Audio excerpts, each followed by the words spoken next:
And what he would have discovered is that if you take God out of the picture, what you're left with are the same inescapable realities of life. For example, the fact that it's temporary, but you rob yourself of its fundamental meaning and its joy. That's what he would have discovered. So if you have a Bible with you, we're going to turn to Ecclesiastes chapter 1. And if you don't know where it is, if you open up your Bible right in the middle, it's basically there. So Ecclesiastes chapter 1. We're going to spend a few weeks looking at the joys of Ecclesiastes.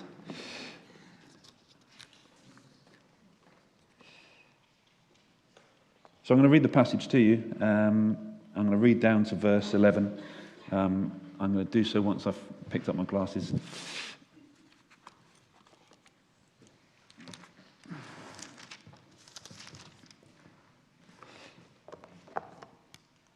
The words of the preacher, the son of David, king in Jerusalem. Vanity of vanities, says the preacher. Vanity of vanities. All is vanity.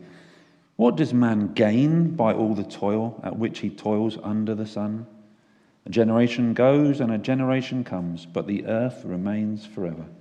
The sun rises and the sun goes down and hastens to the place where it rises. The wind blows to the south and goes around to the north. Around and around goes the wind, and on its circuits the wind returns. All streams run to the sea, but the sea is not full, to the place where the streams flow, where they flow again. All things are full of weariness. A man cannot utter it. The eye is not satisfied with seeing, nor the ear filled with hearing. What has been is what will be, and what has done is what will be done. There is nothing new under the sun. There is a thing of which it is said, see, this is new. It has been already in the ages before us. There is no remembrance of former things, nor will there be any remembrance of later things yet to be among those who come after. What a joyful start to the Sunday morning. There's a couple of points in there about towards the end where it talks about the fact that there's nothing new under heaven, and there's no remembrance of former things. And people often point to that and go, well, clearly there's things that are new. There's new technologies. We didn't always have an Apple iPhone. The point is he's not talking about the intricacies of newness. He's talking about the broad span of things. Yeah, there's an Apple iPhone, but the circles of life are the same. Life, work, death, those things are unchanged. War, as we'll read about, sowing and planting.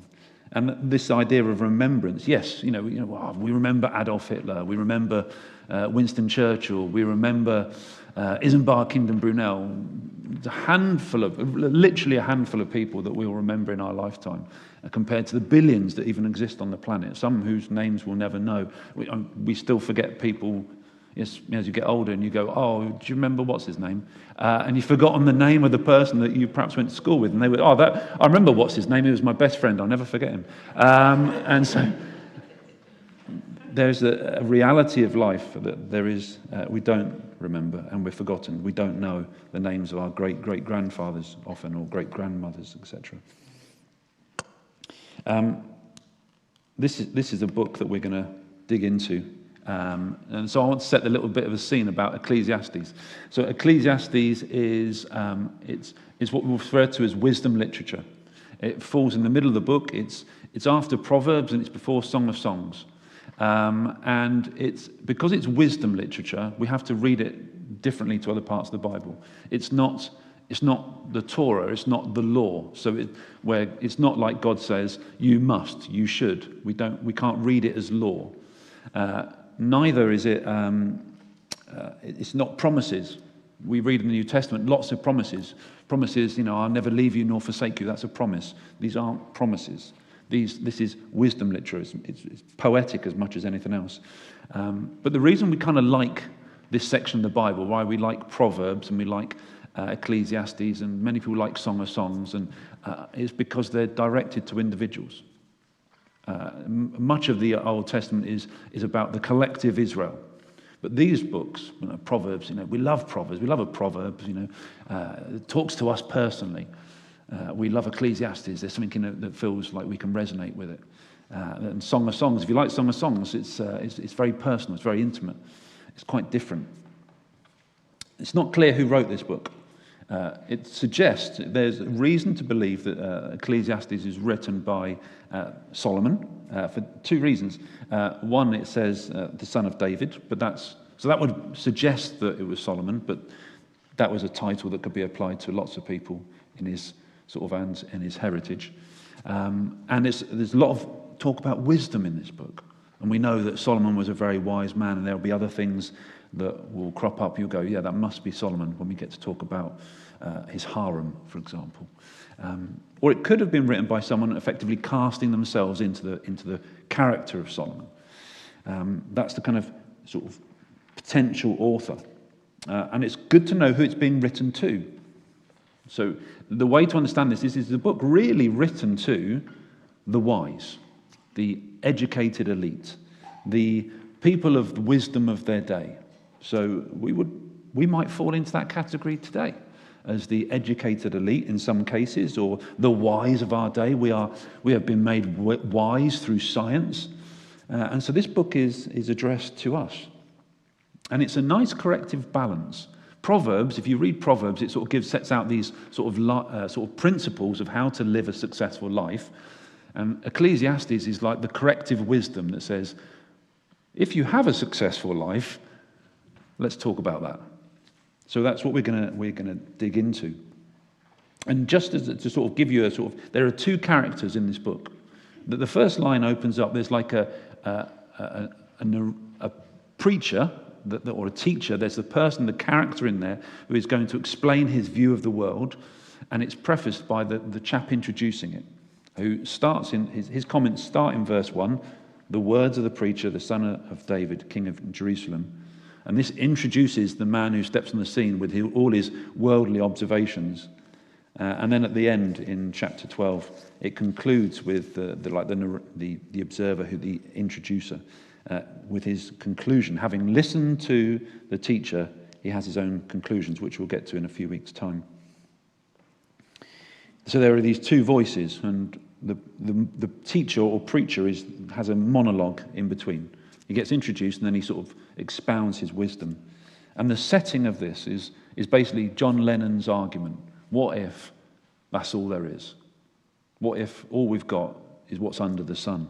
It's the first, one of the first verses, verse 3. It says, what does man gain? That's the big question. That's the question this book seeks to address. What does man gain? What do you get out of life? What's in it for me? What am I living for? Under the sun. So let's take away heaven. Let's take away the prospect of hell. If this is all we've got, what's in it for me? And that's the question that's going to be addressed by this book. I don't know how many of you will remember the film. It's a 1993 film. It's called Groundhog Day. It's a comedy with Bill Murray. And Bill Murray is basically stuck on one day in his life. And every night he goes to sleep and he wakes up and he repeats this endlessly. And so he decides, well, what would you do if you had to repeat the same day endlessly? So he does everything. So the first thing is he sort of indulges himself in all kinds of pleasures. He uses it to seduce women, and he uses it to sort of fill up on all kinds of foods that you shouldn't eat because they're not good for you long term. But if it's only for today, then you can eat what you like. He eats loads and loads of food. He punches the guy that irritates him, knowing that tomorrow it won't know any different. And then he tries to educate himself. So he learns how to play instruments and becomes knowledgeable. And his life just goes on and on and on in this never-ending cycle. Until he makes this one statement. It repeats until he says, I don't know about tomorrow, I only know I'm happy right now. And that's kind of a sentiment that we're going to pick up as we go through Ecclesiastes, that there is joy in the day-to-day living. We just need to know where to find it and how to root it. And we're going to see, unsurprisingly, it's rooted in Jesus. And so we're going to work through the kind of things that Bill Murray attempted in Groundhog Day. We're going to look at work, living for work. We're going to look at living for pleasure. We're going to look at living for the future, living for tomorrow, living for legacy, living for happiness. We're going to look at all these things that you could spend your life looking at or living for, and we're going to unpick them and see that actually they're a failed philosophy for life. And the preacher or the teacher has done a good job of dismantling that, and we're going to look at it together. As we go through, depending on which version of the Bible you are reading, ESV or NIV, for example, there's a word that's repeated there in that opening passage a lot. It's called vanity. Vanity of vanities. It's like a superlative, like Song of Songs, the best song of songs. This is like the most vanity of vanities. In other translations, it says meaningless. Meaningless. All is meaningless. Those two translations don't quite capture the essence of the original word. The word is in Hebrew is hevel. Hevel, Hevel. And it basically means a vapor or smoke. It's temporary and beyond grasp. And so that's why in the backdrop of our text today, we see this sort of grasp and this introductory sort of text. What we're looking at today is what are you living for? And the idea of grasping smoke. That's what the book of Ecclesiastes is pointing to us, that life without the correct perspective is like trying to grasp smoke. And there's two facets of like vapor that we need to that sort of feed into this. First is that a bit like your breath on a cold winter's morning, and you breathe it and you see it, and it's there 1 minute and it's gone the next. It's temporary, it's fleeting. And in the other sense, it looks like it's a real substance. It looks like it's got some sort of weight to it. I was once driving behind this chap who was vaping in his car, and as he had his window shut, his car just filled up with billows of smoke. I don't even know how he saw out the back. His car seemed to be filled with a substance, but it's not like you could grab it and sort of throw it out the window. You can't grab smoke. And so this word hevel sort of refers to this two sense, this fleeting temporary element and this inability to fully grasp it. It feels like this within reach, and then you reach out for it, and it's just not there. As the teacher says in here, it's like chasing the wind. It's futile, it's temporary, you can't chase after it. And if you chase after it, where's it gone? You can't hold it. And so that's the word that's going to sort of describe much of what we look at. It's a chasing after the wind.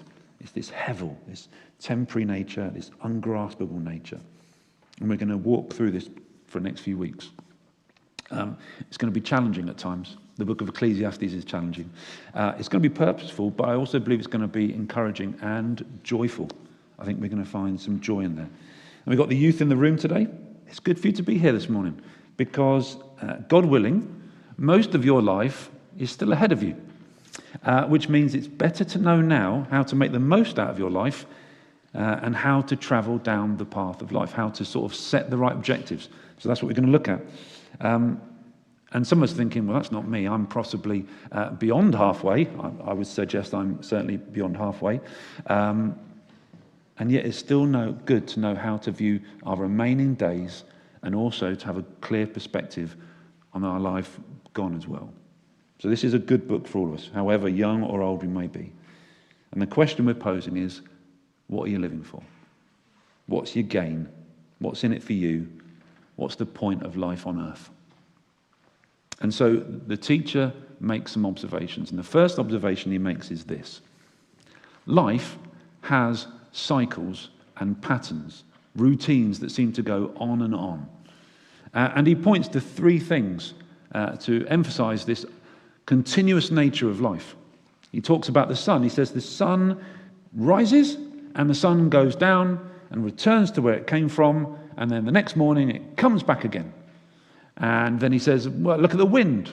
And it's interesting that, thousands of years ago, this man is talking about things that we would now scientifically refer to as wind patterns, and water cycles. So he looks at the wind and says the wind goes to the north, and it goes to the south, and it goes round, and it goes back on it, and it's on its circuit, like someone running on an athletics track, running and running and running and running and round and round and round, and fundamentally going nowhere.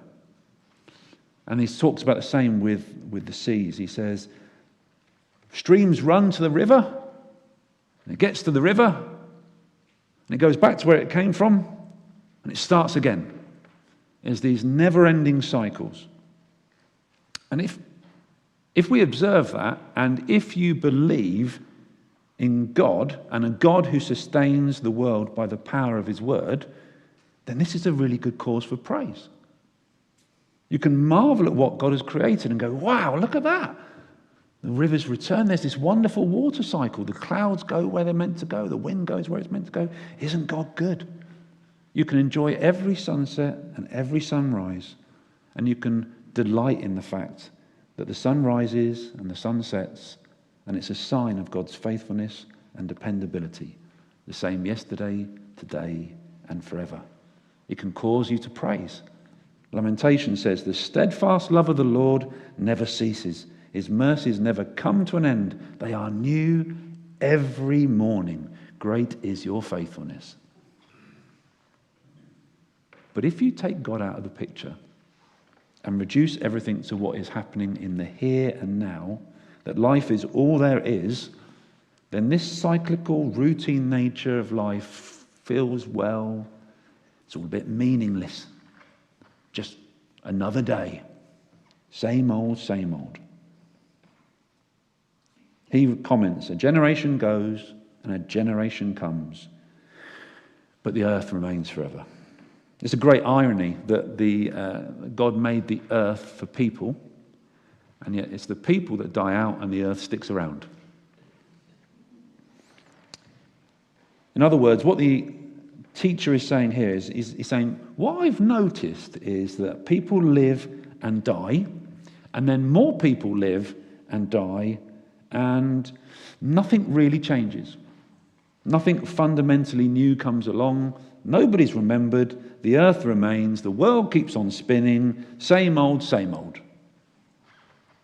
He returns to this theme a little later, this idea, this repetitive pattern, these ongoing seasons. If you turn with me to chapter 3, it's a passage that we're probably potentially very famous or very familiar with. It's worth remembering again, it's poetry. This isn't a commentary. This isn't morality. This isn't a text that we turn to and go, it says there's a time for war. Let's go to war. That's not the purpose of this text. This is an observation of the nature of humanity, the nature of life. He says the following: for everything there is a season and a time for every matter under heaven. A time to be born and a time to die. A time to plant and a time to pluck up what is planted. A time to kill and a time to heal. A time to break down and a time to build up. A time to weep and a time to laugh. A time to mourn and a time to dance. A time to cast away stones and a time to gather stones together. Time to embrace and a time to refrain from embracing. Time to seek and a time to lose. A time to keep and a time to cast away. A time to tear and a time to sow. A time to keep silence and a time to speak. A time to love and a time to hate. A time for war and a time for peace. I don't know if as you read it, you can almost hear the song that accompanies it going round in your head. I had to stop myself from reading it in that fashion. There's a little side note in here, which I think is worth making, which is there are these consistent and unavoidable patterns. That's the commentary of the teacher saying, this is what life looks like. There are these ongoing seasons of life that we will all experience. These, life and death, planting and sowing and reaping and keeping and throwing away. And the side note is that nothing ever lasts forever. Nothing lasts forever. And there's a positive aspect to that, because it means that if you're in a season of hardship, if you're in a season of mourning, if you're in a season of sadness, this will not last forever. God will bring you through that sad season. But there's also a reality, which is that if you're pursuing endless happiness, if, as some people say, what do you want out of life? I just want to be happy. It's a false attainment. It's a false striving for. It's unfruitable and unachievable. Nobody lives a purely happy life. It's just not deliverable. So if that's what you're living for, I just want to be happy. I just want to feel consistently happy. That's not the same as joy. Let's not forget that. But an unending happiness does not happen here in this cycle of life. There is mourning, and there's weeping, there's laughter, and there's dancing. And so if we consider our own lives, however young or old we are, we can see this is true. We can see that life is largely repetitive and unchanging. My father-in-law, who used to loved Ecclesiastes, used to make various quotes, and I thought, oh, isn't he wise? And then I read Ecclesiastes, and I found that almost all of them came from Ecclesiastes, and I thought, he's only read one book.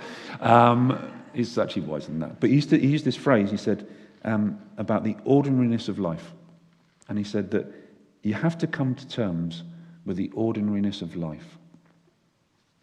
If you take a big picture of life, this is true. If you take a big picture of life, if you zoom out almost to the heavens and look down, we can see this is true. People live, people die, birth happens, the normal cycle of life happens, and the mountains remain unaffected. You could climb Mount Kilimanjaro. Steve Jobs could climb up Mount Kilimanjaro and say declare to the mountain, I have changed the world with my iPhone and all the Apple products. And the mountain would go, so what? I was here hundreds of years before you. I'll be here hundreds of years after you. What's new? The mountain doesn't care. There's nothing new to the mountain. The earth remains forever. But it's also true if we zoom in on our own lives. If we take tomorrow's Monday, tomorrow's Monday. I imagine your Monday will be the same as most Mondays. Your alarm will go off at the same time. You'll probably eat the same breakfast that you've been eating for quite a few weeks, if not quite a few years or quite a few decades. You'll drink the same kind of drinks. For me, that'll be tea with one sugar and at least a couple of biscuits, if there's any in the cupboard. You'll head off to work at the same time or school. You'll meet the same kind of people. You'll have probably the same kind of conversations that you have every Monday morning. How's your weekend? Yeah, it's good, thanks. Yeah, no worries. You'll take the same journey home. You'll have dinner probably about the same time from a selection of meals that were probably between about maybe 10 or 15 on your repertoire. And if you've got kids, it'll be whatever's easy and quick. You watch a bit of TV or maybe play a game, and then you'll go to bed. And Tuesday will be just the same, or largely the same. Lather, rinse, repeat. That's the cycle of our life. There's an ordinariness to life. And ours is actually less ordinary than it would have been, say, 100 or 200 years ago, where your life cycle would have been daily grind in the farm or daily grind in the factory with no expectation that it would be any different when I get to retirement or otherwise. And so when we're confronted with this unavoidable reality, the human nature gravitates to one of two things. The first is to attach meaning to these patterns. The first is to attach meaning to it. So there's meaning in my pattern, there's meaning in my work, there's meaning in my whatever else that you engage with. That I find fundamental meaning in the doing, because otherwise, why am I doing it? And the second one is to turn to escapism. Perhaps more so now than ever, we turn to escapism. And this can take many forms. It can take extreme forms, like alcohol or drugs, or being fundamentally dissatisfied with the life that we have and the person that we are and the person we're married to, and so we look for something else to bring that sense of escape. But it can also take less extreme forms. It can take the idea of excitement and entertainment and that sort of escapism through sort of almost a desensitizing our life to, I've got this to do, this thing will give me pleasure. It can be holidays. If I get to the holiday and it'll be great. And then you get back and it's just the same. And so over the weeks, we're not going to dig into the details now, but over the weeks we are going to dig into the details. We're going to dig into the details of those types of escapism, or indeed that applying meaning and purpose to something. I don't know if you're familiar with the phrase, work to live, don't live to work. Work to live, don't live to work. And really, both of those things are what I'm referring to here. There's the work to live attitude. I'm working for the weekend. I do my 9 to 5, and at the weekend I get to go out and woohoo, live it up. But Monday comes back round again. Or you're living to work. You're thrown into, you're defined by your work, you're defined by the things that you do, defined by your family. But they never provide ultimate satisfaction, and that's the point that the teacher is making. This endless cycle of life whether you try to deal with it with sort of meaning attributed to things that aren't meant to bear that kind of weight, or if you're looking for escapism, it still comes back round again, and it leaves you fundamentally dissatisfied. There's no satisfaction in this. They've got a couple of quotes from people who've perhaps pursued some of this. People you might know, Russell Brand. Russell Brand, successful in his own right, said, "I've been on the other side of the looking glass. It's worthless. It doesn't feed your soul. I still feel empty inside." This is the kind of people that are held up in our society. Is they've made it. Jim Carrey. I think everybody should get rich and famous and do everything they've ever dreamed of so they can see it's not the answer. This is the point. This is the point of Ecclesiastes being made in poetic fashion. Verse 8 says, chapter 1, verse 8 says the following.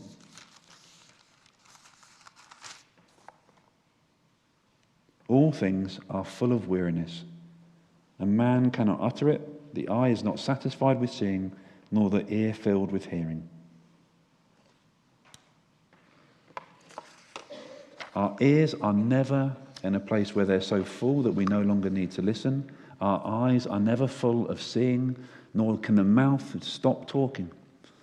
It just keeps on going, never fully satisfied. The stream runs to the sea, but the sea is not full. Later on, after that poetic bit that we just read, time for every season, the writer says, God has put eternity into the heart, into man's heart. In other words, there's something in each and every one of us that seeks the eternal, that longs for lasting meaning and freedom. We have, to paraphrase someone else, a God-shaped hole in our lives, which means that if you take God out of the picture, as John Lennon suggested, or this book proposes, from its perspective, if you take God out of the picture, if you believe there is no God, or indeed if you know that there is a God, but you effectively sideline him, you say, I know you're there, I'll get back to you at some point in the future. Then when you do that, your only course of action is to turn to other things to fill that hole. You turn to other things to fill that hole, to satisfy that need for longing for the eternal. That's what the Bible means by idolatry. When we talk about, and that's the word most often, that hevel is most commonly associated with the word idolatry. It's turning to other things and putting them in the place that God is meant to be. And they never satisfy. I said already we're going to dig into these things, but we know they don't satisfy. I don't know if the younger ones have ever got to the point, I have, you ever got to the point where you just, I'm so bored of playing games. I've had a whole day playing games and watching TV. I'm actually looking forward to getting back to school. I don't suppose you've ever said that. But the point being is that you turn to entertainment, and after a while you're just like, it's nothing new. I've watched all the programs. There's no new good films. There's nothing left to sort of satisfy me. The game, I've completed it, and I'm just fed up with it. Or perhaps if we've been in the workplace long enough, we've like, I'm just fed up with work. Just fed up with work. You come back after a great holiday, and within days you feel like you need another one. They're hevel. That's what the Bible describes. They're hevel. They're a vapor. They're fleeting, and they're unable to be grasped, and they don't sustain. But that's not how we understand Jesus. And that's the purpose of the book. It's meant to drive us to Jesus. Because that's not how Jesus describes himself. Hevel, a vapor, unable to be grasped. Jesus said, I'm the rock and my words are the rock upon the which the wise man builds his house. Attainable. You can touch a rock. You can stand on a rock. Fleeting. Here one moment, gone the next. Jesus said, I'm the same yesterday, today, and forever. Hevel leaves us unsatisfied. Jesus says, whoever drinks this water that I give them will never be thirsty. I am the bread of life. Who comes to me shall not go hungry. There is in each and every one of us a God-shaped hole, a need and a longing for eternal satisfaction and completeness. what the Bible describes as shalom. So when you take God out of the picture, far from the picture that John Lennon wishes to imagine, it will be yay and everybody in harmony. The reality is, it's fundamentally unsatisfying, because there's nothing that can fill the hole in your heart that God is meant to fill. There's nothing that fills the place where God is meant to sit as the throne and center of your life. And so all these routines, all these cycles, all these seasons of life are intended to show us, to hammer home the point that there is more to life than this. And when we bring God back into the center of our lives, when we allow him back into his rightful place, then he transforms all that previous monotonous routine and meaningless into reasons to give praise and thanks. In the same verse in which the preacher talks about the fact that there's eternity in the heart of man, he says, he has made everything beautiful in its time. God makes all things beautiful. He is the one who makes it beautiful, and he makes all things beautiful. It's him and it's all things in their time, in their place, subject to him. In all seasons, he can bring beauty. With him, there is beauty in birth. We're good with that. But there is a potential for beauty in death if you are there with God at the center. Even in mourning, he brings beauty through comfort and his healing. There is beauty in laughter and dancing. And even in the routine things of tomorrow, when you wake up and you eat the same breakfast, there is beauty when you consider that God himself created every single flavor on your plate and designed every single color that fills that plate. Every distinct flavor. God determined that bacon would taste good. And he determined that it would go well with pancakes and maple syrup. And so in the routine ordinariness of life, there is beauty where God is present. And so we can go into tomorrow, into the routine, regular, monotonous part of the day, and identifying where God is present, and we can find beauty. I'm going to invite the band up to lead us in a final song, if that's okay, Paul. As we do that, can I just encourage you, as we go into the rest of the week, so we're going to go into the rest of the week, so we're going to start with Monday. We might even start with Sunday afternoon. Some of us heading off to university. Some of this will be the same kind of week as it was last week. In fact, you might not even be able to distinguish the days anymore. My question for you is God at the center of your life? That's the question that this book is going to challenge us on. Who is at the center of your life? It's not who you know should be at the center. Who is at the center of your life? And as you go through this week, my encouragement for you is seek and look for God in the beauty of everyday ordinariness of life. Look for the beauty of God in the everyday ordinariness of life, in the flavors on your plate, in the joys that you'll encounter, in the pleasure of the sun on your face, in the reminder that God is faithful because the sun is there every morning.